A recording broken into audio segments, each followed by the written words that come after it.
السلام عليكم ورحمة الله تعالى وبركاته. بسم الله الرحمن الرحيم. ரியாது சாலிஹீன் பாடம் 252. இந்த ரியாது சாலிஹீன் கிதாபினுடைய 252ஆம் நாள் பாடத்தில் நாம் அமர்ந்திருக்கின்றோம். இந்த பாடத்தில் பாபுல் ஹவுஃப் என்று சொல்லப்படக்கூடிய அந்த பாடத்தில் பதிவு செய்யப்படக்கூடிய ஹதீஸுகளை பற்றி நாம் பேசிக் கொண்டிருக்கின்றோம். அல்ஹம்துலில்லாஹ். நம்முடைய ஜாமியா ரகீப் எஜுகேஷனல் ட்ரஸ்டின் மூலமாக பல தீன் சம்பந்தப்பட்ட சேவைகளையும் பல துன்யா சம்பந்தப்பட்ட சேவைகளையும் நாம் செய்து கொண்டிருக்கின்றோம். இந்த சேவைகள் எவ்வித தொய்வின்றி தொடர்ந்து நடைபெறுவதற்காக நீங்கள் துஆ செய்யுங்கள், இன்னும் ஆதரவு தாருங்கள். நன்மையில் ஒன்று சேருவோம், முந்திக் கொள்வோம். உங்களுடைய நன்கொடைகளை எங்களுக்கு நீங்கள் வழங்க விரும்பினால் எங்களுடைய பேங்க் அக்கவுண்ட் டீட்டெயில்ஸ், வங்கி முகவரிகள் இங்கு கொடுக்கப்பட்டு இருக்கின்றது. இது அல்லாமல் இங்கு QR ஸ்கேனும் கொடுக்கப்பட்டு இருக்கின்றது. இதன் மூலமாக நீங்கள் ஸ்கேன் செய்தும் உங்களுடைய நன்கொடைகளை எங்களுக்கு நீங்கள் தாராளமாக வழங்கலாம். அல்லாஹு தஆலா உங்கள் வாழ்நாளை மென்மேலும் பரக்கத்தானதாகவும் செழிப்பானதாகவும் ஆக்குவானாக. ஆமீன் ஆமீன் யா ரப்பல் ஆலமீன். இப்பொழுது இந்த ரியாது சாலிஹீனுடைய 252ஆம் நாள் பாடத்தில் நாம் 3 ஹதீஸுகளை பற்றி நாம் பேச இருக்கின்றோம். அந்த 3 ஹதீஸுகளில் முதலாவது ஹதீஸ் பூமியின் செய்திகள் என்ற தலைப்பின் கீழ் அமையக்கூடிய முதல் ஹதீஸாக இருக்கின்றது. இப்போ இந்த ஹதீஸில் சொல்லப்படக்கூடிய செய்தி என்னன்னா, ஸல்லல்லாஹு அலைஹி வஸல்லம் சொன்னார்கள், குர்ஆனிலிருந்து ஒரு வசனத்தை அவர்கள் ஓதி காமித்தார்கள். யௌமஇதின் துஹத்திஸு அக்பாரஹா என்ற ஜில்சால் என்ற சூறாவில் இடம்பெறக்கூடிய இந்த ஆயத்தை ஸல்லல்லாஹு அலைஹி வஸல்லம் அவர்கள் ஓதி காமித்தார்கள். இந்த ஆயத்தினுடைய அர்த்தம் என்ன? பூமியின் அந்நாளில் அந்த கியாமத் நாளில் பூமி தன்னுடைய செய்திகளை அறிவிக்கும் என்று அல்லாஹு தஆலா குர்ஆனில் சொன்ன ஆயத்தை சஹாபாக்களை ஓதி காமித்து விட்டு, அந்த பூமியினுடைய செய்திகள் என்ன என்பதை நீங்கள் அறிவீர்களா என்று கேட்டாங்க. சில சஹாபாக்கள் சொன்னாங்க, அல்லாஹும் அவனுடைய தூதருமே மிக அறிந்தவர்களாக இருக்கிறாங்க, யார சொல்லலாம், நீங்களே சொல்லுங்கன்னு சொன்னாங்க. அப்போ ஸல்லல்லாஹு அலைஹி வஸல்லம் அவர்கள் சொன்னார்கள், அந்த பூமியின் செய்திகள் என்பது ஒவ்வொரு அடியாரான ஆணும் பெண்ணும் பூமியின் மேற்பரப்பில் செய்ததை பற்றி சாட்சி கூறுவதாகும் என்று ஸல்லல்லாஹு அலைஹி வஸல்லம் சொன்னாங்க. இப்போ ஒவ்வொரு அடியாரான ஆணோ பெண்ணோ அவர்கள் என்ன அந்த பூமியில் செய்தார்கள், என்னென்ன காரியத்தை செய்தார்கள், என்னென்ன காரியத்தெல்லாம் இவர் செய்யக்கூடியவர்களாக இருந்தார்கள் என்று அது பூமி சொல்லக்கூடியதாக இருக்கும். அந்த செய்தி தான் மறுமை நாளில அந்த பூமி சாட்சி சொல்லக்கூடியதாக இருக்குமா இல்லையா? அந்த செய்தி தான் பூமியினுடைய செய்திகள் என்று ஸல்லல்லாஹு அலைஹி வஸல்லம் அன்னவர்கள் சொல்லி காமித்தார்கள். இப்போ இரண்டாவது ஹதீஸாக சூர் ஊதுபவர் தயாராகிவிட்டார் என்ற தலைப்பின் கீழ் அமையக்கூடிய இரண்டாவது ஹதீஸ். இந்த ஹதீஸில் ஸல்லல்லாஹு அலைஹி வஸல்லம் சொன்னாங்க, அந்த சூர் என்னும் ஊதக்கூடிய அந்த குழலையை ஊதுபவர் அந்த குழலை தன்னுடைய வாயில் வைத்து விட்டார். அப்போ அதை வாயில வச்சுட்டாங்க, ஊதுவதற்காக தயாராகி விட்டார்கள். எப்போது அது ஊதப்பட வேண்டும் என்று அவருக்கு கட்டளையிடப்படுதோ அப்போ அதை அவர் ஊதக்கூடியவராக இருப்பார் என்று ஸல்லல்லாஹு அலைஹி வஸல்லம் அன்னவர்கள் சொன்னார்கள். சொல்லிவிட்டு, கியாமத் நாள் இவ்வளவு நெருக்கத்தில் இருக்கும் பொழுது இந்த உலக இன்பங்களில் நாம் எவ்வாறு ஈடுபட முடியும் என்று ஸல்லல்லாஹு அலைஹி வஸல்லம் அன்னவர்கள் சஹாபாக்களை பார்த்து சொன்னாங்க.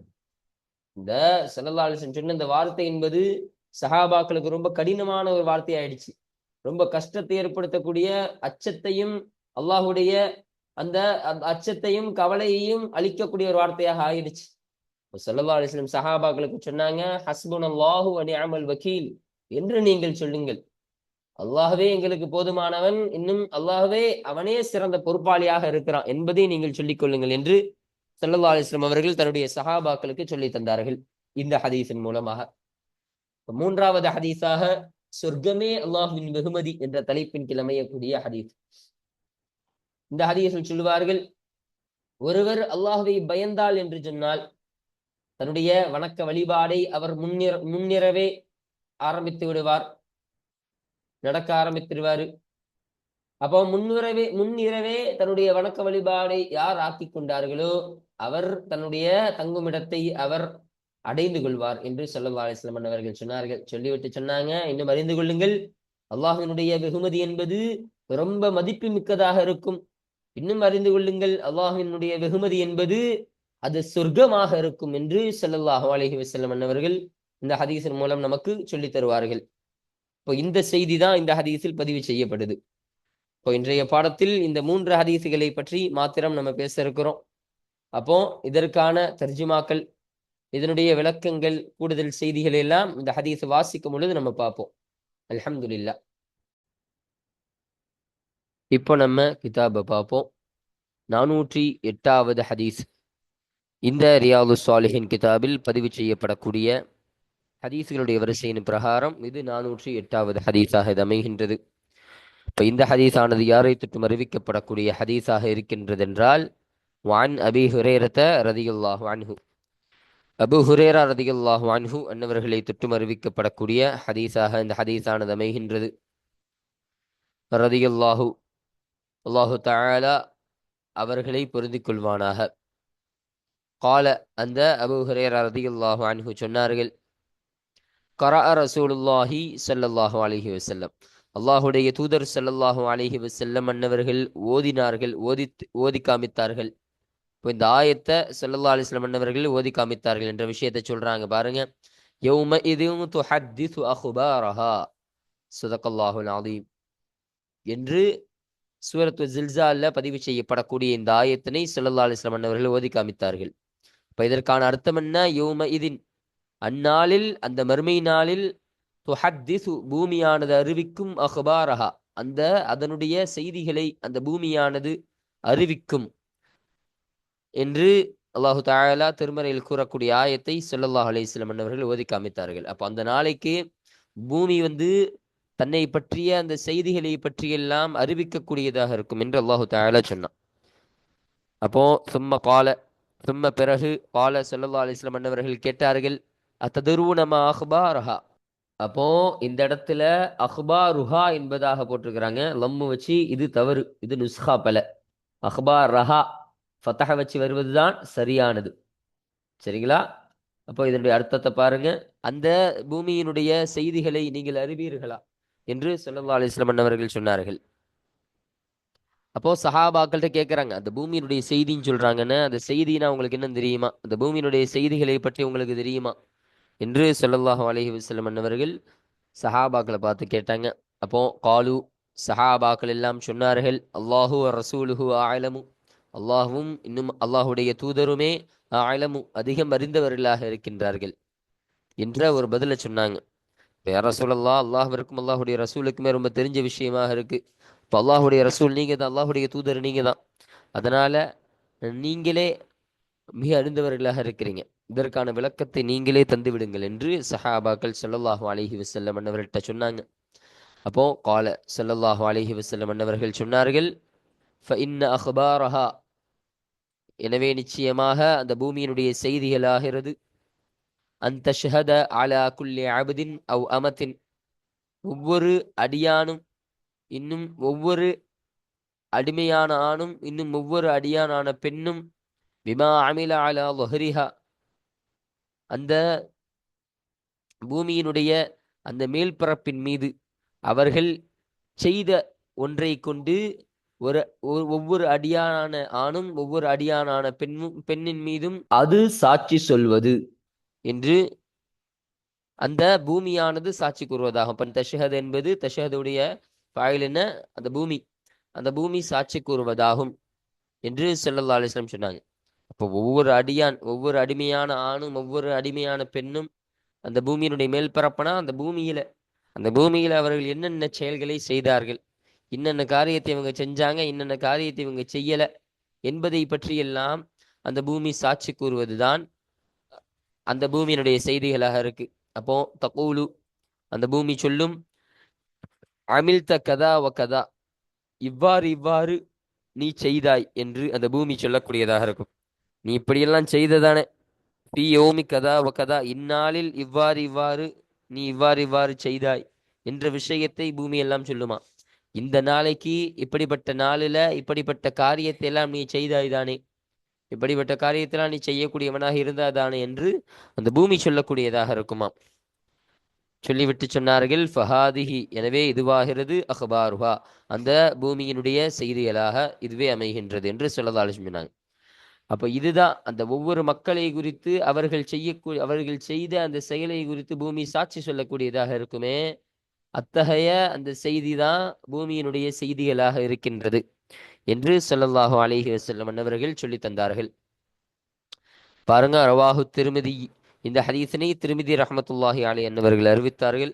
வகால, இன்னும் அவர்கள் சொன்னார்கள், ஹதீஸுன் ஹசனுன், ஹசனான ஹதீஸ் என்பதாக இந்த ஹதீஸினை திருமிதி ரஹ்மத்துல்லாஹி அலைஹி என்பவர்கள் சொன்னார்கள் என்ற செய்தியை இங்கு நமக்கு பதிவு செய்து தருகிறார்கள். அப்போ இதுதான் 408வது ஹதீஸ். இப்ப இந்த ஹதீஸானது இந்த பாடத்திற்கு கீழே பதிவு செய்யப்படுவதற்கான காரணம் என்ன? இங்கு ஸல்லல்லாஹு அலைஹி வஸல்லம் அவர்கள் சொல்லும் பொழுது அந்த ஒவ்வொரு அடியானான ஆணோ பெண்ணோ, அந்த ஒவ்வொரு அடியான் அவர் அந்த பூமியினுடைய மேல்பரப்பில் என்னென்ன செய்தார்களோ அந்த காரியத்தை குறித்து அந்த பூமி சாட்சி சொல்லக்கூடியதாக இருக்கும். அத்தகைய செய்தி தான் அந்த பூமியினுடைய செய்தி என்று சொன்னார்கள். அப்போ ஒவ்வொருத்தவர்கள் செய்யக்கூடிய அந்த செயல்களை நீங்கள் பாதுகாத்து கொள்ளுங்கள். அப்போ அந்த பூமியே உங்களை சாட்சி சொல்லக்கூடியதாக இருக்கும். நீங்க ஒரு பாவம் செஞ்சுட்டு அந்த பாவத்திலிருந்து நீங்க தப்பிச்சிட முடியாது. அந்த பாவத்தை அல்லாஹ்விடமிருந்து நீங்கள் மறைத்து விட முடியாது. அந்த காரியத்தை அல்லாஹும் அறிந்தவனாக இருக்கிறான். ஏன், அந்த பூமியே, நீங்கள் வாழ்ந்த இந்த பூமியை அல்லாஹ்விடத்தில் சாட்சி சொல்லக்கூடியதாக இருக்கும். அதனால் நீங்கள் செய்யக்கூடிய செயலை நீங்கள் பேணிக்கொள்ளுங்கள். அல்லாஹ்விற்கு அஞ்சி அல்லாஹ் என்ன காரியத்தை செய்ய அனுமதித்திருக்கிறானோ அந்த காரியத்தை நீங்கள் செய்யுங்க. அல்லாஹ் எந்த காரியத்தை செய்யக்கூடாது என்பதாக தடை விதித்திருக்கின்றானோ அந்த காரியத்தை நீங்கள் செய்யாமல் இருங்கள். அப்படி அல்லாஹ்விற்கு பயந்து நீங்கள் அல்லாஹ் அனுமதித்த காரியத்தை மாத்திரம் செய்யுங்கள். அப்ப அதன் காரணமாக நீங்கள் செய்த நல்ல விஷயத்தை அந்த பூமி எடுத்து சொல்லக்கூடியதாக இருக்கும். அப்ப நீங்க ஏதாவது ஒரு தீமையை செய்து விட்டீர்கள் என்று சொன்னால் அந்த தீமையின் காரணமாக அந்த பூமி உங்களுக்கு அந்த தீமையின் பக்கம் சாட்சி சொல்லி அதன் மூலம் நீங்கள் தண்டிக்கப்படலாம்.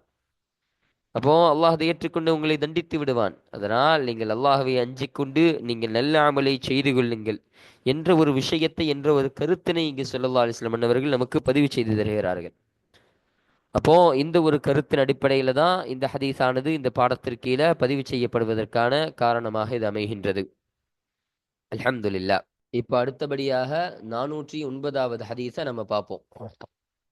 அப்போ இந்த ஹதீஸானது யாரை தொட்டும் அறிவிக்கப்படக்கூடிய ஹதீஸாக இருக்கின்றது என்றால், வான் அபி சயீதின் அல் குத்ரி ரலியல்லாஹு அன்ஹு, குத்ரி கோத்திரத்தை சார்ந்த அபூ சயீத் ரலியல்லாஹு அன்ஹு அன்னவர்களை தொட்டும் அறிவிக்கப்படக்கூடிய ஹதீஸாக இந்த ஹதீஸானது அமைகின்றது.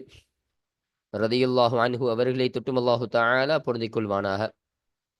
கால, அந்த அபூ சயீத் அல் குத்ரி ரலியல்லாஹு அன்ஹு சொன்னார்கள், கால ரசூலுல்லாஹி ஸல்லல்லாஹு அலைஹி வஸல்லம், அல்லாஹ்வுடைய தூதர் ஸல்லல்லாஹு அலைஹி வஸல்லம் அவர்கள் சொன்னதாக அந்த அபூ சயீத் அல் குத்ரி ரலியல்லாஹு அன்ஹு அன்னவர்கள் சொன்னார்கள். அப்ப ஸல்லல்லாஹு அலைஹி வஸல்லம் சொன்னாங்க, கைஃப அன்அமு, எவ்வாறு ஈடுபட முடியும், அதாவது எவ்வாறு நிஅமத்துகளை அனுபவிக்க முடியும், வஸாஹிபுல் கர்னி, இன்னும் அந்த குழலை ஊதுபவர் ஆகிறவர், குழலுடைய சொந்தக்காரர். அப்போ கருணுன்னு சொன்னா என்னது, ஒரு குழல். எப்படிப்பட்ட குழல், அந்த கியாமத்தினாலப்போ சூர் ஊதுவப்படுமா இல்லையா, அந்த சூர் ஊதக்கூடிய அந்த குழல், அந்த குழலை கையில் வைத்து இருக்கக்கூடியவர்கள், அதை தான் சொல்றாங்க. அப்ப அந்த குழலுக்குரியவர்கள், அதில் தக்கமல் கருண, திட்டமாக அந்த குழலை அவர்களுடைய வாயில் வைத்து விட்டார்கள், அவர்கள் வைத்து விட்டார்கள். அப்போ அந்த அல்லாஹ் சொல்லக்கூடிய அந்த கியாமத்தினால் ஊதப்படக்கூடிய அந்த சூர் என்று சொல்லப்படக்கூடிய அந்த குழலை அவர் திட்டமாக அவருடைய வாயில் வைத்து விட்டார்கள். அதை ஊதுவதற்காக அவர்கள் தயாராகி விட்டார்கள். இன்னும் வஸ்தமால் இதன, அனுமதியை அவர் கேட்டு விட்டார். மதாயு உமரு பின் நஃபகை, ஊதுவதை கொண்டு எப்பொழுது அவர்கள் ஏவப்படுவார்களோ அப்பொழுது அனுமதியை அவர் கேட்டு விட்டார். ஃபயன்ஃபுஹு, அப்பொழுது அவர்கள் ஊதி விடுவார்கள் என்று ஸல்லல்லாஹு அலைஹி வஸல்லம் அவர்கள் சொன்னாங்க. அப்ப அல்லாஹுடைய அனுமதிக்காக வேண்டி அவங்க காத்துக்கிட்டு இருக்கிறாங்க. அந்த சூர் எப்ப ஓதணும் என்பதை அல்லாஹு தஆலா கட்டளையிட்டு இருக்கிறான்.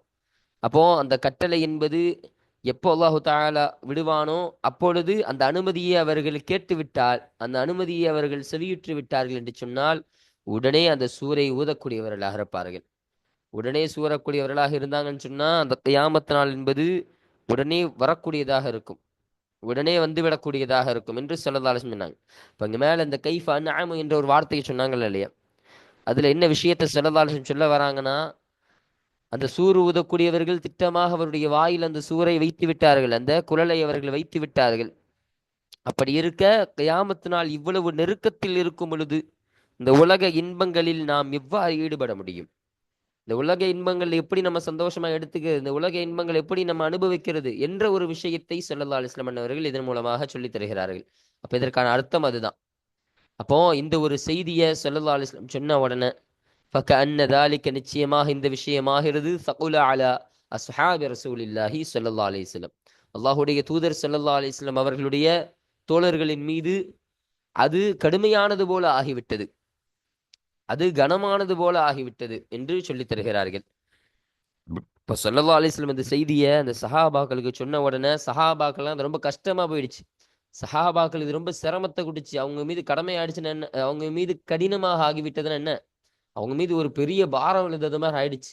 என்ன ஸல்லல்லாஹு அலைஹி வஸல்லம் இப்படி சொல்லிட்டாங்களே, உடனே கியாமத்துல வந்துரும் போல தெரியுதே, இப்போ கியாமத்து நாள் சீக்கிரம் வருதுன்னு சொன்னா நம்ம சீக்கிரம் அமல் செய்யணுமே, நம்ம அதற்காகவே எதுவும் தயார்படுத்தி வைக்கலையே என்பதாக அந்த சஹாபாக்கள் எல்லாம் எண்ணக்கூடியவர்களாக ஆயிட்டாங்க. அப்படி அவர்களுடைய அந்த சூழல் அவருக்கு இந்த ஸல்லல்லாஹு அலைஹி வஸல்லம் அவர்கள் சொன்ன இந்த விஷயமானது கடினமாகிவிட்டது, கனமாகிவிட்டது என்ற ஒரு விஷயத்தை இதன் மூலமாக நமக்கு சொல்லித் தருகிறார்கள். அப்போ ஃபகால லஹும் அந்த சஹாபாக்களுக்கு ஸல்லல்லாஹு அலைஹி வஸல்லம் அவர்கள் சொன்னார்கள், கூலு நீங்கள் சொல்லுங்கள், ஹஸ்புனல்லாஹு வ நிஅமல் வக்கீல் என்பதாக நீங்கள் சொல்லுங்கள் என்று ஸல்லல்லாஹு அலைஹி வஸல்லம் சொன்னாங்க. இதற்கான அர்த்தம் என்ன? ஹஸ்புனல்லாஹ், அல்லாஹ்வே எங்களுக்கு போதுமானவன், வ நிஅமல் வக்கீல் இன்னும் அவனே சிறந்த பொறுப்பாளனாக இருக்கிறான் என்று நீங்கள் சொல்லுங்கள் என்ற ஒரு விஷயத்தை ஸல்லல்லாஹு அலைஹி வஸல்லம் அவர்கள் சஹாபாக்களுக்கு சொன்னார்கள் என்ற செய்தியை இங்க சொல்லித் தராங்க. சஹாபாக்கள் ரொம்ப கஷ்டப்பட்டவன ஸல்லல்லாஹு அலைஹி வஸல்லம் அவங்க கியாமத் நாளை குறிச்சு இப்படி சொன்ன உடனே சஹாபாக்கள் எல்லாம் ரொம்ப அவங்க மீது இந்த விஷயமானது ரொம்ப கனமாகி விட்டது, சஹாபாக்களுக்கு ரொம்ப கஷ்டமாயிடுச்சு. அப்போ ஸல்லல்லாஹு அலைஹி வஸல்லம் அவர்கள் ஆறுதல் படுத்தும் விதமாக ஹஸ்புனல்லாஹு வ நிஅமல் வக்கீல் என்பதாக நீங்கள் சொல்லிக் கொள்ளுங்கள் என்பதாக தன்னுடைய சஹாக்களுக்கு ஸல்லல்லாஹு அலைஹி வஸல்லம் அவர்கள் சொல்லித் தந்தார்கள் என்ற செய்தியினை இந்த ஹதீஸின் மூலம் நமக்கு பதிவு செய்து தருகிறார்கள். பாருங்க, ரவாஹு திருமிதி, இந்த ஹதீஸினை திருமிதி ரஹ்மத்துல்லாஹி அலைஹி அன்னவர்கள் அறிவித்தார்கள். வகால இன்னும் அவர்கள் சொன்னார்கள், ஹதீஸுன் ஹசனுன், ஹசனான ஹதீஸ் என்பதாக இந்த ஹதீஸினை திருமிதி ரஹ்மத்துல்லாஹி அலைஹி அன்னவர்கள் சொன்னார்கள் என்ற செய்தியை இங்கு நமக்கு பதிவு செஞ்சு தராங்க. இப்போ இந்த ஹதீஸானது இந்த பாடத்திற்கீழ பதிவு செய்யப்படுவதற்கான காரணம் என்னன்னா, இங்கு ஸல்லல்லாஹு அலைஹி வஸல்லம் அன்னவர்கள் அந்த சஹாபாக்களுக்கு தன்னுடைய தோழர்களுக்கு சொல்லும் பொழுது அந்த சூர் ஊதக்கூடியவர்கள் அந்த சூரை அந்த குழலை அவர்கள் வாயில் வைத்து விட்டார்கள். அப்ப கியாமத்தினால் நெருங்கிடுச்சு, அல்லாஹ் அவர்களுக்கு ஒரு ஏவல் விடுத்துட்டான்னு சொன்னா, அந்த சூரை ஊதுவதற்காக அல்லாஹ் ஏவி விட்டான்னு சொன்னா, அந்த ஏவலை அந்த அனுமதியை அவர்கள் கேட்டு விட்டால் உடனே உடனே அதை ஊதக்கூடியவர்களாக இருப்பார்கள். இப்போ உடனே கியாமத்தினால் வரக்கூடியதாக இருக்கும் என்று சொன்ன உடனே சஹாபாக்கள் பயந்தார்கள். சஹாபாக்களுக்கு இந்த விஷயம் ரொம்ப கடினமாக ஆகிட்டா இல்லையா, ரொம்ப கனமாக ஆகிட்டா இல்லையா? இப்ப காரணம் என்ன? அந்த கியாமத்தினால் அவ்வளவு கொடுமையான ஒரு விஷயம் என்பதை ஸல்லல்லாஹு அலைஹி வஸல்லம் அவர்கள் முன்னால் சொல்லி இருக்கின்றார்கள். இந்த கியாமத்தினால வேதனைகள் வெளிப்படக்கூடியதாக இருக்கும், அல்லாஹுடைய எக்கச்சக்கமான வேதனை நிறைந்ததாக இருக்கக்கூடியதுதான் கியாமத்தினால். அந்த மறுமை நாள்ல அல்லாஹு தஆலா அவ்வளவு வேதனைகளை வைத்திருக்கின்றான், அவ்வளவு கொடுமையான வேதனைகளை எல்லாம் அல்லாஹு தஆலா வச்சிருக்கிறானா இல்லையா? அப்போ அந்த ஒரு விஷயம், அந்த ஒரு நாளானது வந்துவிடக்கூடியதாக இருக்கு, சீக்கிரம் நெருங்கி விட்டது என்று சொன்ன உடனே தான் சஹாபாக்கள் எல்லாம் பயந்தார்கள். அப்போ அது அந்த அளவிற்கு கடுமையாக இருக்கக்கூடியது. அப்போ அந்த நாள் வருவதற்கு முன்னால் அல்லாஹ்வை நீங்கள் அஞ்சிக் கொண்டு அல்லாஹ் அனுமதித்த காரியத்தை நீங்கள் செய்யுங்கள், அது அல்லாத எந்த ஒரு காரியத்தையும் நீங்கள் செய்யாதீர்கள், விட்டுவிடுங்கள் என்று ஸல்லல்லாஹு அலைஹி வஸல்லம் அவர்கள் சொன்னார்கள் இல்லையா? அப்ப இந்த ஒரு கருத்தின் அடிப்படையில தான் இந்த ஹதீஸ் ஆனது இந்த பாடத்திற்கு கீழே பதிவு செய்யப்படுவதற்கான காரணமாக இது அமைகின்றது. இப்போ பாருங்க, அல்ஹம்துலில்லாஹ். அப்போ இந்த ஹதீஸ் ஆனது இதுதான் 409வது ஹதீஸ். இப்போ இந்த ஹதீஸ்ல சொல்லப்பட்ட ஒரு வார்த்தை, அந்த வார்த்தைக்கான அர்த்தத்தை நமக்கு சொல்றாங்க பாருங்க. அல் கருணு, கருண் என்ற வார்த்தையாகிறது, அதுவாகிறது அஸ்ஸூரு, ஒரு குழலாக இருக்கும். சூர்னான அந்த சூர் ஊதுறது, கியாமத்தினால சூர் ஊதப்படுமா இல்லையா? அப்போ அந்த சூர் ஊதப்படக்கூடிய அந்த சூர், அந்த குழலுக்கு தான் கருண் என்பதாக சொல்வார்கள் என்று சொல்றாங்க. அல்லது எத்தகையது என்று சொன்னால், கால அல்லாஹு தஆலா, உயர்ந்த அல்லாஹு தஆலா சொன்னான், வனுஃபிக ஃபிஸ் சூரி, சூரிலே நீங்கள் சூரிலே ஊதப்படும் என்று அல்லாஹு தஆலா திருமறையில் கூறக்கூடிய ஒரு ஆயத்து. இந்த ஆயத்துல சொன்னது மாதிரி அப்போ இந்த ஆயத்துல சொன்னானே இல்லையா அல்லாஹ் சூரிலே ஊதப்படும் என்பதாக, அந்த சூர் தான். அப்படிப்பட்ட அந்த சூறாக தான் இது இருக்கின்றது, இந்த கருண் என்பது இருக்கின்றது என்று இங்க நமக்கு சொல்லித் தருகிறார்கள். கதா இவ்வாறே ஃபஸ்ஸரஹு ரசூலுல்லாஹி ஸல்லல்லாஹு அலைஹி வஸல்லம், இவ்வாறே அல்லாஹ்வுடைய தூதர் ஸல்லல்லாஹு அலைஹி வஸல்லம் அன்னவர்கள் இதனை விளக்கி தந்தார்கள், இதனை தஃசீர் செய்தார்கள் என்ற விஷயத்தை நமக்கு இங்கு சொல்லித் தருகிறார்கள். அப்போ இந்த சூர் அடிப்படையில தான், இந்த ஆயத்தின் அடிப்படையில தான் ஸல்லல்லாஹு அலைஹி வஸல்லம் அன்னவர்கள் இந்த கருண் என்ற வார்த்தையை இங்கு சொன்னார்கள் என்ற விஷயத்தை நமக்கு இங்கு இதன் மூலமாக தெளிவுபடுத்துகிறார்கள். சரிங்களா? இப்ப அடுத்தபடியாக 410வது ஆயத்தை நம்ம பார்ப்போம். அப்போ 410வது ஹதீஸை நம்ம பார்ப்போம்.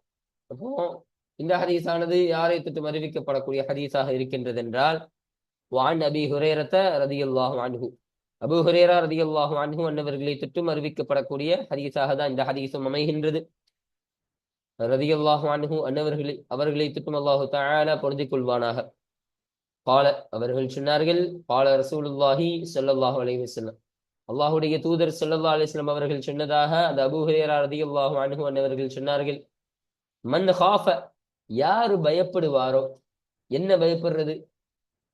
சாதாரணமான பயப்படுறது இல்லை, அல்லாஹ்விற்கு யாரு பயப்படுவாரோ, அல்லாஹ்விற்கு யார் பயந்தாரோ, அதுலஜ, அவர் முன் இரவே நடக்க ஆரம்பிப்பார். அப்போ அதுலஜனா முந்தைய நாள் இரவே அவர் நடக்க ஆரம்பிப்பார்.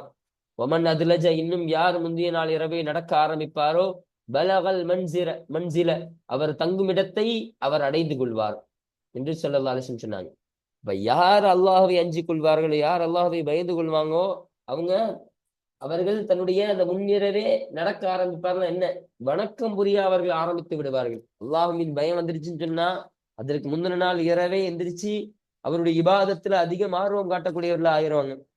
இப்போ அல்லாஹ் வைப்புனா என்ன அர்த்தம்? அல்லாஹ் சீக்கிரம் கியாமத்தினால கொண்டு வந்துருவானே, அல்லாஹ் இவ்வளவு அதாப வச்சிருக்கிறானே, அல்லாஹ் இத்தனை நன்மைகள் செஞ்சா இவ்வளவு தண்டனை கொடுப்பானே, இவ்வளவு நன்மைகள் செஞ்சா இவ்வளவு நமக்கு நன்மை தருவான், இவ்வளவு தீமைகள் செஞ்சா அதற்கேற்ற தண்டனை தரக்கூடியவனாக இருப்பானே என்பதையெல்லாம் அஞ்சி கொண்டார்னு சொன்னா அவரு தன்னுடைய முன்னிரவே வணக்க வழிபாடை அவர் ஆக்கிக் கொள்ளக்கூடியவராக இருப்பார். அப்ப தன்னுடைய முன்னிரவே தன்னுடைய வணக்க வழிபாடை அவர் எவர் ஆக்கி கொண்டாரோ அவர் பலகல் மன்சில், அவர் தங்கும் இடத்தை அவர் அடைந்து கொள்வார் என்று ஸல்லல்லாஹு அலைஹி வஸல்லம் அவர்கள் சொன்னார்கள். இன்னும் சொல்றாங்க, அலா, நீங்கள் அறிந்து கொள்ளுங்கள், இன்ன சில்அத்தல்லாஹி காலியத்துன், நிச்சயமாக அல்லாஹ்வுடைய அந்த வெகுமதியாக இருந்து காலியத்துன், அது மதிப்பு மிக்கதாக இருக்கும். காலியத்துனா மதிப்பு மிக்க, அது விலை மதிப்பில்லாத ஒன்றாக இருக்கக்கூடியதாக இருக்கும். அப்போ மதிப்புள்ளதாக இருக்கும்.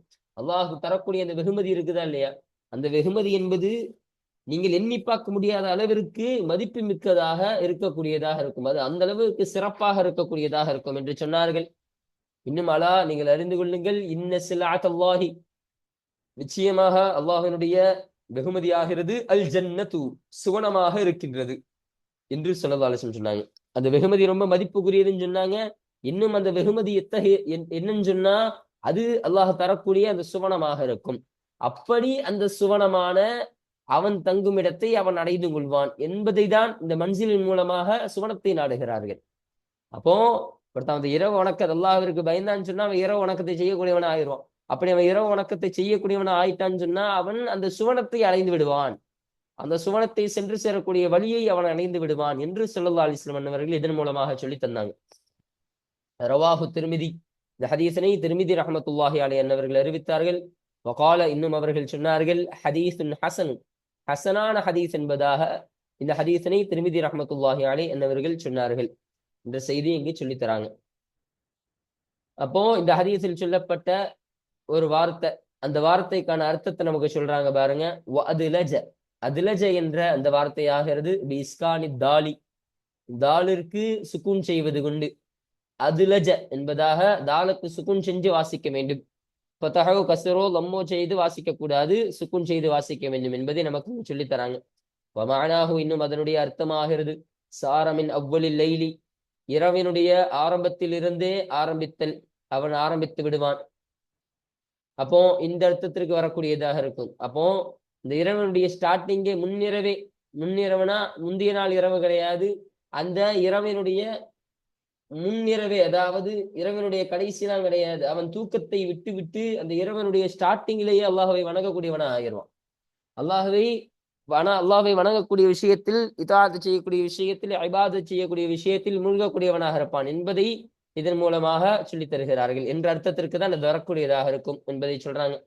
பாருங்க, இங்க சொல்றாங்க பாருங்க, ஒல் முராது, இன்னும் அதனுடைய நாட்டமாகிறது, அத்தஷ்மீரு ஃபித் தாஅத்தி, அல்லாஹ்வை ஈடுபடும் விஷயத்தில் ஆர்வம் காட்டுதல், கஷ்டப்பட்டு ஆர்வமாக தொழுதல் என்ற அர்த்தத்திற்கு இது வரக்கூடியதாக இருக்கும். இதுதான், இந்த நாட்டத்தை கொண்டுதான் அதுலஜ் என்ற வார்த்தையை சொன்னார்கள் என்ற விஷயத்தை நமக்கு சொல்றாங்க. வல்லாஹு ஆலம், இன்னும் அல்லாஹுவே அதிகம் அறிந்தவனாக இருக்கிறான் என்று சொல்லி இந்த ஹதீஸினை நமக்கு நிறைவு செஞ்சு தராங்க. இப்ப இந்த ஹதீஸு இந்த பாடத்திற்கு கீழே பதிவு செய்யப்படுவதற்கான காரணம் என்ன? இங்கு ஸல்லல்லாஹு அலைஹி வஸல்லம் அவர்கள் மன் ஹாஃப என்ற ஒரு வார்த்தையை சொன்னாங்க. அல்லாஹ்விற்கு யார் பயப்படுவாரோ அவரு முன்னிறவே தன்னுடைய வணக்கத்தை ஆக்கிக் கொள்வார், அப்படி ஆக்கிக் கொண்டவர் சுவனத்தை அடைந்து கொள்வார் என்று சொன்னார்கள். அப்ப அல்லாஹ்வை பயந்தவர்களுக்கு சுவனம் என்பது உறுதி. அல்லாஹ்வ இந்த அளவிற்கு பயப்பட வேண்டும். அப்போ அல்லாஹ்வினுடைய தண்டனைகள் எந்த அளவிற்கு என்பதை எல்லாம் நினைத்து பார்த்து பயப்பட வேண்டும் என்பதாக இப்பொழுது இதுவரையிலும் வந்த ஹதீஸ்ல நமக்கு இதை பத்தி சொன்னாங்க. இப்ப அல்லாஹ்வை பயப்படுவதன் மூலமாக அவருக்கு என்னென்ன சலுகைகள் கிடைக்குது, அவருக்கு என்னென்ன சன்மானங்கள் கிடைக்குது என்பதை பற்றி சொல்லும் பொழுது, யார் அல்லாஹ்வை பயந்தாரோ அவர் தங்கும் இடத்தை அவர் அடைந்து கொள்வார். அப்ப அந்த சுவனத்தை அவர் அடைந்து கொள்வார் என்ற ஒரு விஷயத்தை ஸல்லல்லாஹு அலைஹி வஸல்லம் அவர்களுக்கு சொன்னாங்களா இல்லையா? அப்போ இந்த ஒரு கருத்தின் காரணமாக தான் இந்த ஹதீஸ் ஆனது இந்த பாடத்திற்கு கீழே பதிவு செய்யப்படுவதற்கான காரணமாக இது அமைகின்றது. அப்போ அல்ஹம்துலில்லாஹ், இன்றைய பாடத்தில் இந்த 408வது ஹதீஸ், 409வது ஹதீஸ், 410வது ஹதீஸ் என்ற இந்த 3 ஹதீஸுகளை குறித்த செய்திகள், அதில் சொல்லப்பட்ட விஷயங்களை முழுமையாக நம்ம பார்த்து இன்றைய பாடத்தை நாம் நிறைவு செய்து விட்டோம். இப்போ இன்ஷா அல்லாஹ் அடுத்த பாடத்தில் இந்த 411வது ஹதீஸை குறித்தான செய்திகள், இதில் சொல்லப்படக்கூடிய விஷயங்களை பற்றி இன்ஷா அல்லாஹ் நாம் அடுத்த பாடத்தில் நாம் பேசுவோம். வாஹிர் தஅவானா அல்ஹம்துலில்லாஹி ரப்பில் ஆலமீன். அஸ்ஸலாமு அலைக்கும் வரஹ்மத்துல்லாஹி தஆலா வபரகாத்துஹு.